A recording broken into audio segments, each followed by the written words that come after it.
Hello guys, magandang araw sa inyong lahat. At of course, ito i-review natin ang Joyo Extreme Metal. So by the way guys, ito ay replacement. Ni-replace ko yung aking lumang dirt pedal o yung aking metal na Dan Electro.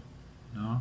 Kung bakit ko siya ni-replace with this Joyo Extreme Metal, ipapaliwanag ko mamaya. No? So, i-review natin, i-demo natin itong pedal na ito and see kung ano ba yung performance niya, kung mas maganda ba dun sa Dan Electro or whatever. But i-review natin, demo, and we'll see. So, ngayon, gagamit ako ng aking SQ, no? Is a guitar brand. SQ na SG guitar. Ito po ang gagamitin ko to demo the pedal. Yan. So kung makikita nyo po, may mga kasama siyang pedal dito sa aking pedal board. Pero naka-off ito lahat. Ito, pati ito kung nakikita nyo nagbi-blink yung aking digital effects. Ibig sabihin naka-off yan. And then ito lang yung paggaganahin natin direct dito sa aking Marshall na amplifier. Okay? So, i-try muna natin siya ng hindi ko siya ino-on and then i-on natin para malaman natin yung tunog niya. Okay?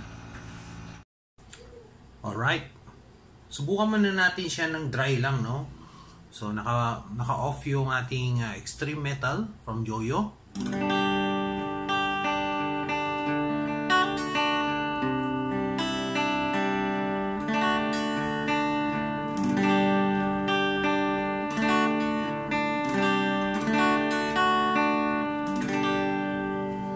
And then on natin.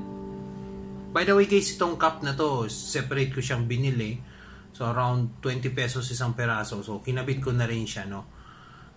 Anyway, on ko na. Okay, hinaan ko lang.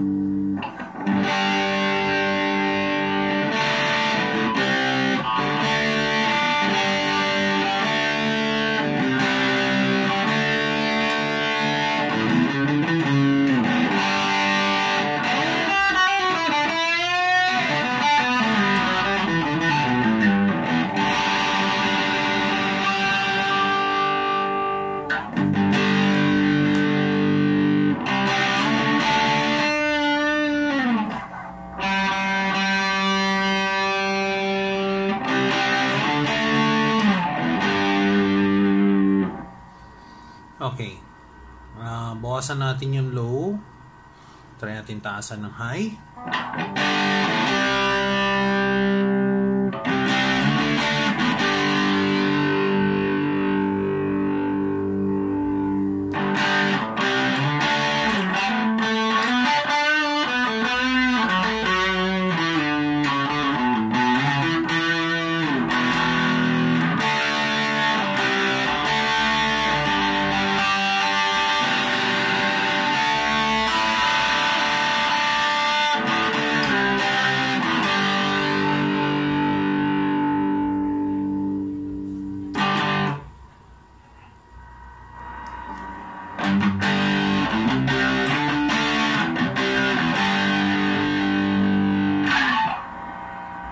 Tapos guys, kagandahan sa pedal na to, meron na siya kagad built-in boost. So para pag nag-solo ka, ad-lib, ganun, pwede mo itong apakan.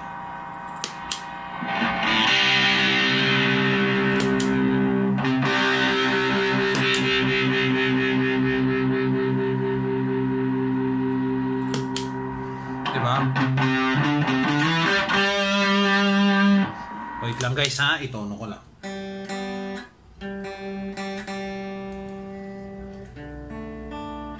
Okay.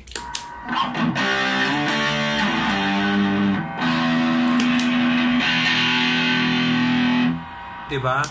Yung kagandahan niya. Kasi meron siyang boost na if, alam mo, galing ka sa rhythm section,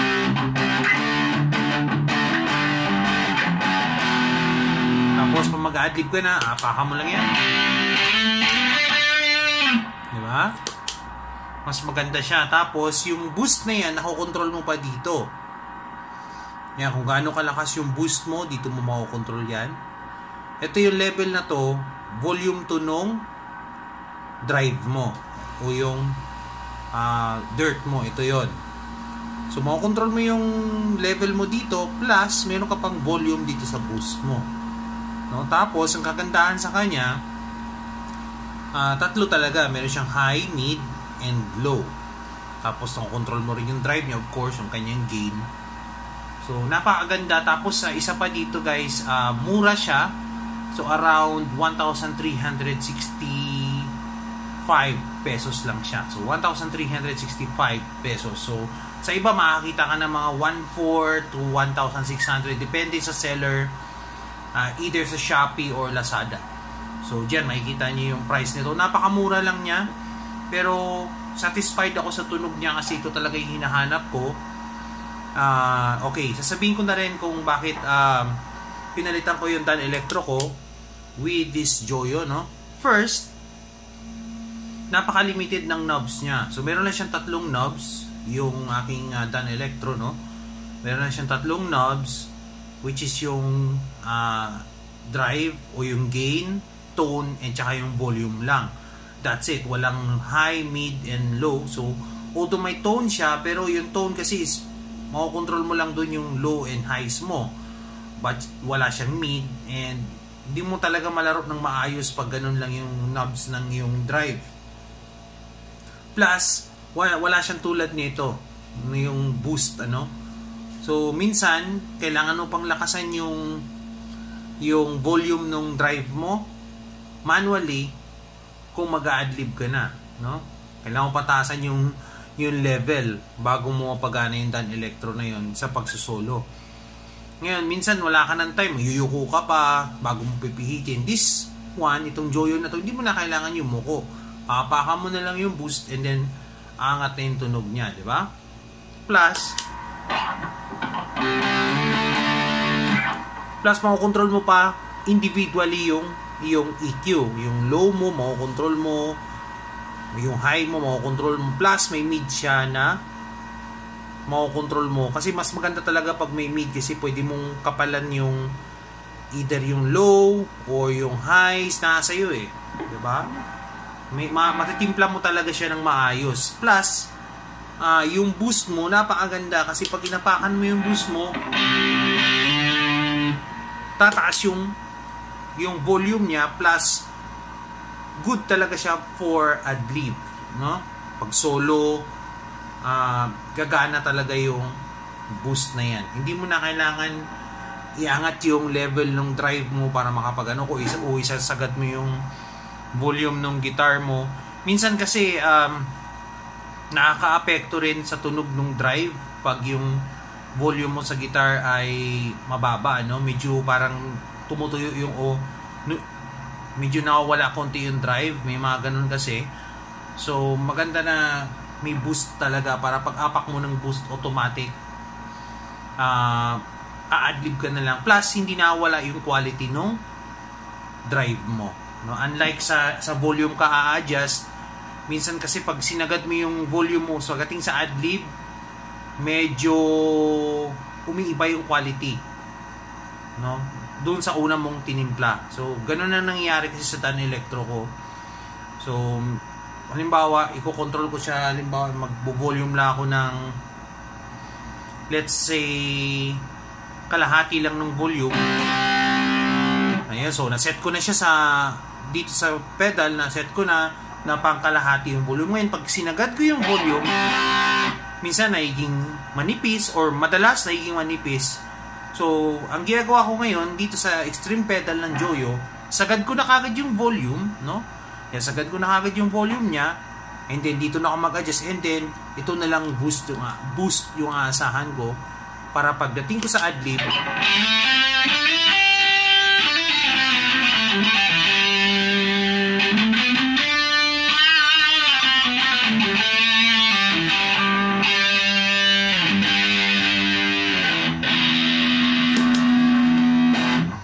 diba? So napakaganda ng pedal na to, mura pa, no?